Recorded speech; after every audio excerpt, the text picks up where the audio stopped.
자, 다시 돌아왔습니다. 그래서 제가 지금 뭘 봤냐 그러면, 복리의 빈도수가 하나밖에 없을 때, 1년에 딱 한 번 있을 때는 연이자율하고, 이게 연이자율이 뭐냐 그러면, 요 연이자율이 APR입니다. APR이고, 요 실효이자율이라는 거는 Effective Annual Rate입니다. 그래서 얘하고 같았는데, 한 번밖에 없을 때는. 복리의 빈도수가 증가하면 증가할수록 실효이자율이 연이자율보다는 Annualized Percentage Rate보다 훨씬 더 커지게 됩니다. 이렇게 커지게 되는 걸 아실 수가 있습니다. 근데 그래서 복리의 빈도수가 커지면 커질수록 이 effective annual rate, 실효 이자율도 커지는 걸 알 수가 있습니다. 당연하죠, 그지? 왜 그렇습니까?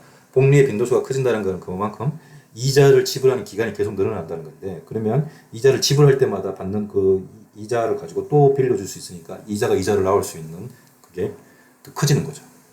그래서 이 실효 이자율이 점점 더 커지는 겁니다. 그게 이제 한 가지였고, 첫 번째 이 내용입니다. 그래서 복리의 빈도수가 증가할수록 실효 이자율도 증가합니다. 두 번째는 뭐겠습니까? 그러면 복리의 빈도수가 무한하게 증가하면 어떻게 되냐? 이거는 이제 공식으로 따져보면 되겠죠. 그게 이제 만약에 저 복리의 빈도수라는 게 복리의 빈도수는 우리가 뭐로 측정했습니까? 복리의 빈도수는 1 나누기 t였죠. 그지? 한 번 하면 1이 되고 t에 1년에 한 번 하면 그지? 근데 만약에 이게 저기 뭐지? 1년에 매일 계산하면 이거는 365가 되었고, 그지? 1년에 매일 계산하면 12번 하면 매월 주면 이건 1년에 t 나누기 1이 1 나누기 t가 뭐였습니까? 12가 되었던 거였죠. 이 부분 잘 이제 알아두시면 되겠습니다. 자, 이제 그럼 저게 만약에 무한대로 가면 어떻게 되겠냐? 이거는 이제 그 공식이 있죠. 이게 이제 리미트인데 여러분들 수학에서 말하는 요게 뭐였습니까? 요게 지금 RF의 T죠, 그지? 그러니까 요게 요 부분이. 그래서 그러니까 요게 무한대로 가면 어떤 일이 발생하느냐? 무한대로 가면 결국은 익스포넨셜이 됩니다. 익스포넨셜의 APR이 됩니다. 요게. 그래서 계산해 볼 수 있겠죠. 익스포넨셜의 APR은 익스포넨셜이 이제 여러분들 엑셀에서 익스포넨셜 값을 넣어주면 익스포넨셜이 1이면 얼마입니까? 그 엑셀에서 익스포넨셜의 함수가 있는데 이게 지수 함수지. 그래서 1 넣으면 2.7 얼마가 나올 겁니다. 2.718이 나오는데 우리가 저기 아까 annual percentage rate 얼마였다고 했습니까? 18%로 하면 0.18이 되겠죠. 18%니까 이거의 exponential은 1.197217입니다. 요거는 1.197217이고 이게 365일로 하면 얼마였죠? 1.197164니까 얘하고 빼보면 얼마만큼 더 커지는 겁니까? 여기서 얘를 빼주면 그지? 여기서 이제 1을 빼주면 0.197217이니까 이 0.197217에서 뭐를 빼주면 되고 요만큼 차이를 보면 결국은 요 액수만큼의 차이가 있는데 지금 이거를 이걸로 보여드릴게요. 네, 보시면 0.0053만큼 그러니까 이거 퍼센테이지 따지면 0.000 그러니까 요게 100을 곱해주면 퍼센테이지로 해주면 이거 곱하기 100 하면 약 1년에 0.0053% 만큼 이제 더 증가할 수 있는 거죠. 무한대로 증가하면. 복리, 그러니까 1로 했을 때 0. 그러니까 거의 큰 차이가 없는 것 같지만 이 액수가 이걸 다르게 얘기하면은 약 0.53 베이스 포인트라고 이야기합니다. 베이시스 포인트라고 뭐냐 그러면은 이건 이자 퍼센티지에 이게 그 1 베이시스 퍼센티지는 약 0.01 퍼센트가 됩니다. 그러니까 이거를 따지고 뭐 베이시스 포인트 따지면 0.53 베이시스 포인트라는 건데 이거는 뭐 그냥 몰라도 됩니다. 어쨌든 베이시스 포인트는 여러분들 나중에 구글에 있는데 찾아보십시오. 찾아보면 1%에 얼마인지 알 수 있을 겁니다. 1%의 100분의 1이 아마 베이시스 포인트 겁니다. 그래서 이만큼 이익이 있다. 그래서 여러분들 이게 뭐 얼마 되지 않네. 뭐 이거 뭐지? 내가 만약에 10,000원 빌렸으면, 그지? 10,000원 빌렸으면 내가 그럼 이자 얼마 내야 될까요? 더 내야 되는지, 저걸 만약 무한대로 계산하게 되면, 매일 계산한 것보다, 그러면 약간 53원 더 주는데, 뭐, 괜찮아, 뭐, 이렇게 할 수도 있는데, 이게, 10만 원이 되면, 어떻게 됩니까? 530원이 되고, 그죠? 이게, 100만 원이 되면, 5,300원이 됩니다. 엄청 커지는 거죠. 이 100만 원이니까 여러분들 입장에서는 이거 그래도 뭐 5천원 뭐 그렇게 생각하실 수 있는데 이 100만 원을 빌린 사람이 무수히 많다고 생각해 보십시오. 이 100만 원을 빌린 사람이 예를 들어서 만 명이다. 혹은 뭐 10만 명이다. 이렇게 할 수 있죠. 은행에서 입장에서 보면. 그럼 이 액수가 지금 얼마가 됩니까? 지금 이 액수를 보시면 20, 100, 1000, 만 너무 많네, 그지? 잠깐 이 값을 따져보죠. 네, 이렇게 한번 따져보죠.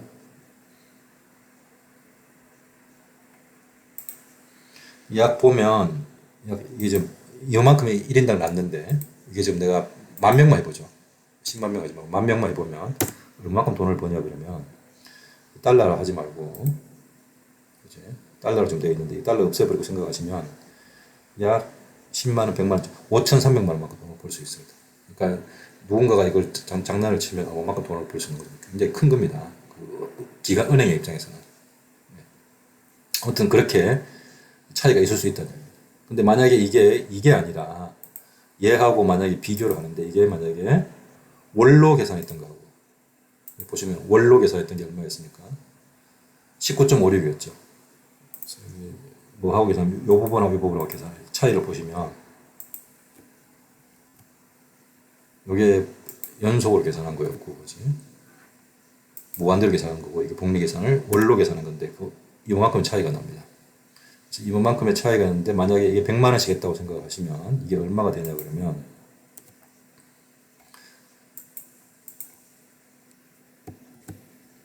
그러니까 100만 원 빌렸으면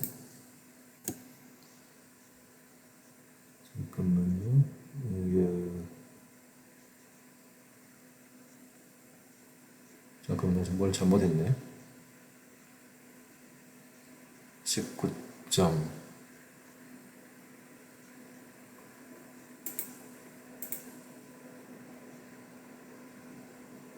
R에 24하고 B에 24가 맞는데 잠깐만 이게 좀 어떻게 된 거지? 이 부분이 5에 23이니까 얘하고 뺀 거죠, 그지? 뺀 것이 이게 되니까 실수했네요, 그지? 여기서 계산했어야 되는데 죄송합니다. 아까 그 부분 다시 계산해야 되겠네. 이게 무슨 말이다 그러면 이렇게 생각해 보죠. 일단 이 부분 다시 돌아오도록 하겠습니다. 아까 제가 계산을 실수한 게 있어서 좀 정리를 좀 하면 지금 뭐냐 그러면 지금 이제 여기 보시는 것처럼 이게 복리 계산을 연이자율이 18%인데 이 복리 계산을 매일 계산을 하면 복리가 매일 이자를 낸다고 생각하면 실효 이자율은 19.72%입니다. 조금 더 따지고 보면 19. 아마 이게 매일 한다고 했는 거였으니까 지금 여기서 어디서 나온 거죠? 보시면 이게 아니다. 12니까 여기네요, 그지? 이렇게 계산하면 그지? 요게 이제 매일 계산한 겁니다. 이 부분이 매일 계산한 건데 만약에 이걸 연속적으로 그러니까 무한대로 했다고 생각하면 이런 식으로 무한대로 생각했다고 하면 그러면 익스포넨셜 펑션으로 계산을 해야 되겠죠. 그 익스포넨셜 펑션으로 계산해서 나온 값이 요 부분입니다. 이렇게 해서 계산을 요 부분인데 여기서 1을 빼주면 나온 값이 이제 요게 됩니다. 그래서 얘하고 두 개의 차이를 하면 요 정도 차이가 나는 거죠. 그래서 요게 지금 요 둘의 이자율 차이입니다. 이게 지금 퍼센테이지로 따지면 0.0053%이고 베이스로 따지면 베이스가 막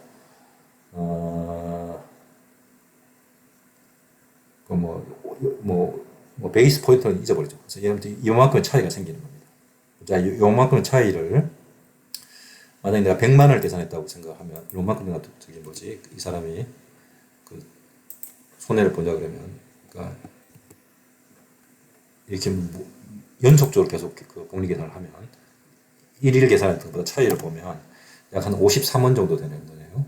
그래서 만약에 이게 이런 사람이 100만 명이 있다면 얻을 수 있는 이익이 53만 뭐 1,000원 정도 이렇게 이익을 볼 수 있다는 이야기입니다. 자 이제 그런데 만약에 요거는 어떤 거냐 그러면 이게 연속적으로 하는 복리 계산인데 이 복리 계산하고 얘는 뭐냐 그러면 얘는 어떤 거였냐 그러면은 복리 계산이 이제 월별로 이루어지는 겁니다. 요 두 개의 차이를 보시면 요게 됩니다. 요 두 개의 차이가 요건데 그래서 내가 100만 원을 하면 100만 원을 투자했을 때 그 차이는 얼마 되냐면 1,599원이 된다는 거죠. 1,000만 원이면 15,099가 되고 근데 이런 사람이 만약에 몇 명 있다면 이런 사람이 은행의 입장에서 10,000명 있다면 그지? 그러면 이 액수만큼의 은행이 이익을 받을 수 있다는 얘기예요. 만약에 이런 식으로 계산을 한다면. 그래서 이게 조그마한 차이, 그러니까 여러분 입장에서 보면 조그마한 차이일 수 있는데, 그지? 그 기관의 입장에서 보면, 은행의 입장에서 볼 때는 복리 계산이라는 게 어마어마한 차이를 불러일으키는 겁니다. 그래서 신용카드 회사가 복리 계산을 월별로 하지 않고 일 단위로 복리 계산을 하는 이유가 있습니다. 이것의 차이가 어마어마하다는 이야기예요. 그래서 개개인으로 볼 때는 이게 별 차이가 없지만 신용회사, 그러니까 신용카드 회사 입장에서 보면 이게 어마어마한 액수의 어떤 이익을 줄 수 있다는 이야기입니다. 그렇기 때문에 복리가 그만큼 무서운 겁니다. 복리 빈도를 어떻게 하느냐에 따라서 이야기가 완전히 다 달라질 수 있다는 이야기입니다. 그래서 제가 말씀드렸던 그 이야기입니다. 이 사람들은 복리 계산을 하면 어마어마한 돈을 벌 수 있다는 걸 자기들이 이해하고 있다는 이야기입니다. 그렇게 돈을 많은 돈을 즉 복리 계산을 통해서 벌어들일 수 있다는 것을 말씀을 드렸고 여러분도 마찬가지입니다. 사실은 이게 지금 여러분들이 빌리는 액수가 사실 작아서 그렇지 100만 원인데 이게 액수가 커지면 커질수록 어떤 일이 발생하겠습니까? 이게 1,000만 원, 그지? 이렇게 빌리면 마찬가지로 여러분들 손해 보는 액수가 이렇게 커집니다. 그래서 이게 이자 계산이 복리로 했을 경우와 단리로 했을 경우에 완전히 이야기가 달라지고 복리 계산을 하더라도 이 일별로 하는 경우, 월별로 하는 경우에 따라서 이야기가 완전히 달라질 수 있다는 것을 이제 잘 알아두시면 되겠습니다. 여러분들이 이제 그 은행에서 단적으로 이제 뭐 전세 자금 빌리고 뭐 이럴 때 이자 계산 어떻게 하는지 보통 전세 자금 이런 것들은 월별로 계산합니다. 월별로 이자를 이제 내는 방식으로 이제 계산을 하고 있습니다. 신용카드에서는 이게 이제 일별로 하고 있다는 걸 이제 알아두시면 되겠습니다. 네. 일단 이 부분은 이제 복리에 대한 내용은 여기까지 이제 마치고 이 다음 시간에는 연금에 대해서 좀 더 자세하게 이제 말해보도록 하겠습니다.